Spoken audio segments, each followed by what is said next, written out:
Olá, pessoal! Se você já escreveu um artigo e já submeteu esse artigo para uma revista internacional ou que publique em inglês, você já deve ter recebido um parecer não tão favorável dos revisores, né? Algum comentário sobre o idioma, né? Sobre questões linguísticas. Ah, porque você usou voz passiva, voz ativa. Ah, porque você é, cometeu erros gramaticais. Enfim, várias coisas relacionadas ao inglês.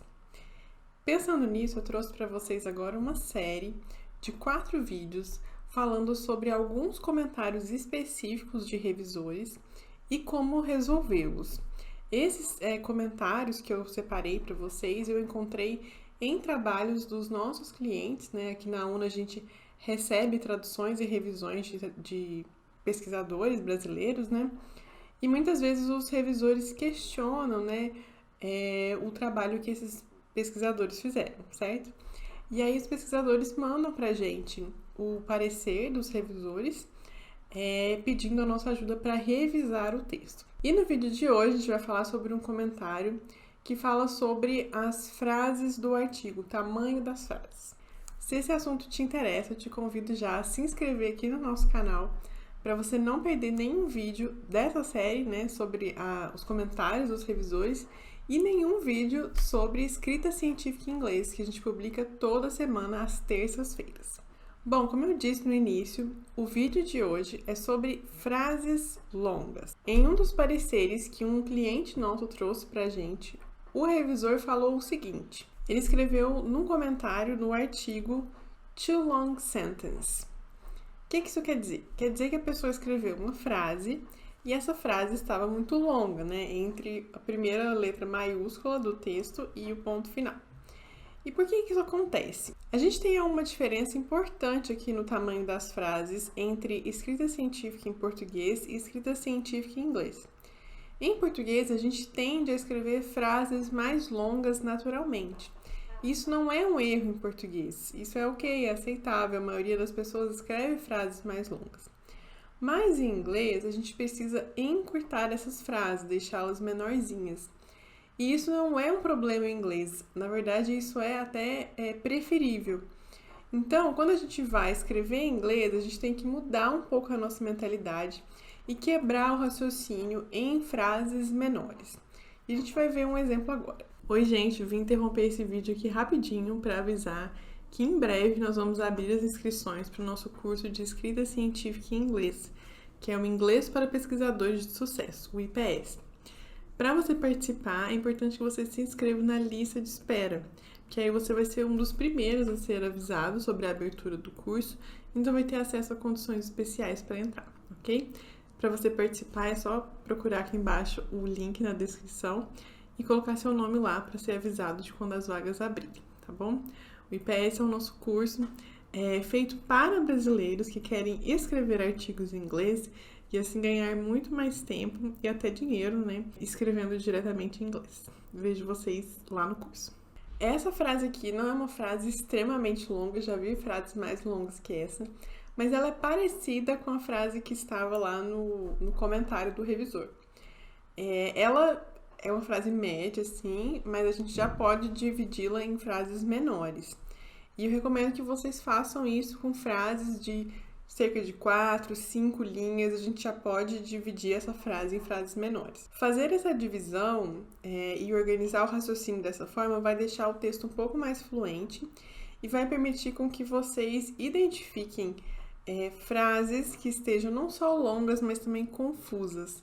A gente vai falar sobre as ideias confusas no próximo vídeo da semana que vem, mas aqui a separação das frases já ajuda a organizar melhor o pensamento, certo? Vamos para a frase então. Ela diz assim: The methodology presents itself as innovative in providing the image selection of oranges with certain attributes, allowing to achieve values of high correlation with those presented in the field, and can be also used to monitor nutritional quality in productive areas. Certo. Não tá um texto confuso, né? Tá bem organizado, mas essa frase tá um pouquinho longa, a gente pode melhorar isso. E como que a gente começa a dividir uma frase longa em frases menores? a gente precisa achar a formação central da frase. Qual que é essa formação?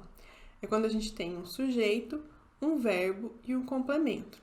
Se você tem uma frase muito longa, provavelmente você tem mais de uma frase lá dentro, mais de um núcleo desses, né, sujeito, verbo e complemento, e você pode simplesmente separá-los. Vamos ver quantas frases nós temos aqui. Primeiro a gente tem: The methodology presents itself as innovative. Né? Essa é a primeira frase. A gente tem aqui: the methodology é o sujeito, presents é o verbo, itself as innovative é o complemento, e a gente tem um complemento um pouco maior, né? In providing the image selection. Tá. Depois a gente tem outro verbo aqui, né? Que é o allowing, né? Permitindo alcançar valores e tal. O que que permite aqui? A metodologia. Então, o sujeito aqui é o mesmo. Então, a metodologia permite alcançar valores. Nananana. Depois, no final, a gente tem outro verbo aqui. E qual que é o sujeito desse verbo, né? De novo, é the methodology. Então, the methodology can also be used to monitor. Nanana. O que a gente percebe aqui nessa frase longa? Qual que é o problema dela, né? A gente tem um sujeito e 3 verbos ligados a esse sujeito. Então, o que a gente pode fazer? A gente pode separar uma ou duas frases repetindo o sujeito ou retomando esse sujeito. Aqui vai precisar um pouco de bom senso para a gente poder fazer essa escolha. Então, eu vou sugerir aqui uma alteração, mas fiquem à vontade para pensar outros tipos de alteração. Inclusive, se quiserem, comentem aqui embaixo de que outra forma você dividiria essa frase. O que eu proponho para a gente resolver isso aqui? Eu proponho, já que isso aqui está separado por vírgula, está distante do sujeito, trazer o ponto final para cá e trazer o sujeito, o mesmo sujeito, para cá de novo. A gente pode ou repetir ou fazer uma retomada. Então, essa seria a minha alteração inicial para a gente dividir essa frase em frases menores. Mas a gente pode ainda fazer outras alterações para deixar o texto mais conciso. E a concisão é um atributo muito importante da escrita científica em inglês.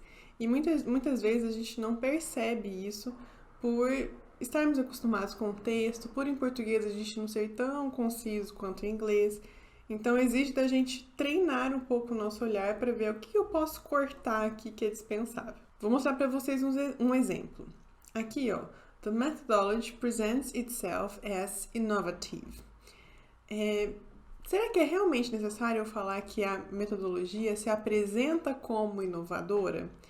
E logo depois eu coloco o que é inovador nessa apresentação, né? Que é fornecer a seleção de imagens de laranjas com alguns atributos. Se eu já tenho o que é inovador nessa tecnologia, nessa metodologia, será que não é melhor eu só substituir esse present itself as pelo verbo to be? Por exemplo, the methodology is innovative in providing... Nananana. Então, a gente corta um pedacinho aqui, deixa o texto mais objetivo e, consequentemente, mais conciso. Outra alteração que a gente pode fazer é mudar esse gerúndio aqui, ó, allowing to. Por que a gente pode fazer isso? Esse allowing to, ele pode gerar confusão na hora de entender a que ele se refere, né? Permitindo o quê? O que permite? Nesse caso aqui, me parece claro, não é um problema, o que permite é a metodologia. Mas a gente pode usar outra formação, usando a palavra which, né? Which allows, né? Que permite. Vou mostrar para vocês. The methodology is innovative in capturing images of orange with certain attributes, which allows the achievement of high values of correlation with those present in the literature. Ponto. Aqui a gente tem duas ideias principais, né? Aqui a metodologia é inovadora, e aí explica o que é na frente.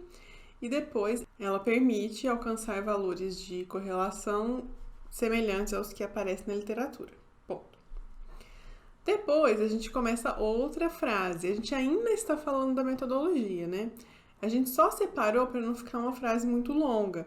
E a gente correu o risco de se perder nessa frase ou então deixar o texto confuso. Então, Aqui a gente traz de novo o mesmo sujeito, né? This methodology can also be used to monitor nutritional quality in productive areas, certo? Então, a gente conseguiu separar as duas frases, conseguimos deixar o texto um pouco mais conciso, com algumas alterações, e resolver o problema que o revisor apontou lá no início, né, no comentário. Bom, esse era o exemplo que eu queria trazer para vocês, para falar sobre esse problema das frases longas que foi apontado por um revisor, né, de uma revista. E queria saber de vocês quais outros problemas que os revisores já apontaram para vocês em termos de língua, né? Ah, o seu inglês precisa ser revisado por um nativo. Ah, o inglês tem esse problema, você precisa arrumar. Comentem aqui embaixo para mim quais foram as dificuldades que vocês já encontraram. Quem sabe eu posso fazer uma continuação dessa série, né? Além desses 4 primeiros vídeos, posso trazer outros comentários que vocês colocarem aqui, tá bom? Muito obrigada por terem assistido esse vídeo e vejo vocês na semana que vem.